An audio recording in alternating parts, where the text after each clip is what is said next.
आज या देशाचे प्रधानमंत्री नरेंद्र मोदी साहेबांच्या हस्ते पूर्ण देशभरामध्ये 554 रेल्वे स्टेशनचं जे आहे हे अमृत भारत स्टेशन स्कीमच्या अंतर्गत जे आहे हा जीर्णोद्धाराचा कार्यक्रम जो आहे तो येणाऱ्या काळामध्ये होणार आहे। त्याचं भूमिपूजन आज या ठिकाणी झालं आणि एकट्या महाराष्ट्रामध्ये जो पूर्ण बजेट आहे त्याच्यामधला 15,540 कोटी रुपये हा फक्त महाराष्ट्राला आहे आणि 554 जे रेल्वे स्टेशन्स आहेत त्याच्यामध्ये 126 रेल्वे स्टेशन जे आहेत हे फक्त महाराष्ट्रामध्ये आहे। मला वाटतं महाराष्ट्रासाठी पण हा खूप मोठा दिवस आहे की आज नरेंद्र मोदी साहेबांच्या मुळे मोठ्या संख्येमध्ये या महाराष्ट्रामधील रेल्वे स्टेशनचा कायापालट जो आहे तो त्या ठिकाणी होणार आहे। आणि या कल्याण लोकसभेमधील दिवा railway station, Mumbra railway station आणि शहाड रेल्वे स्टेशन, दिव्यामध्ये 45 कोटी रुपये, मुंब्र्यामध्ये 14 कोटी रुपये आणि शहाडमध्ये पण तेवढाच निधी जो आहे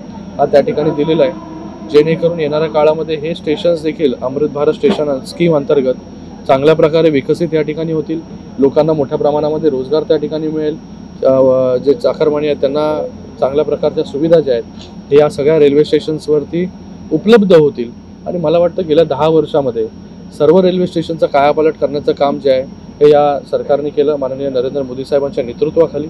आणि सगळ्या स्टेशन्सवरती FOB असतील, सरकते जिने असतील, लिफ्ट असतील, टॉयलेट्स असतील, स्टेशन ऑग्युमेंटेशन असेल, स्टेशनमध्ये ही आता 5वी आणि 6वी लाईन आपल्या कल्याण लोकसभेमधील गेले अनेक वर्ष लोक प्रत्यक्षित होते, आता 3ऱ्या आणि 4थ्या लाईनचं पण काम देखील त्या ठिकाणी चालू झालेलं आहे। चिखलोली रेल्वे स्थानक असेल गेले अनेक वर्ष प्रलंबित होतं अंबरनाथ आणि बदलापूरमधलं, ते देखील आता मंजूर झालं, त्याचं काम देखील त्या ठिकाणी सुरू झालं। तर अशा अनेक कामं जे आहेत ते गेल्या 10 वर्षामध्ये जे आहे हे पूर्ण महाराष्ट्रामध्ये किंवा पूर्ण देशामध्ये आणि या कल्याण लोकसभेमध्ये देखील झालेली आहेत।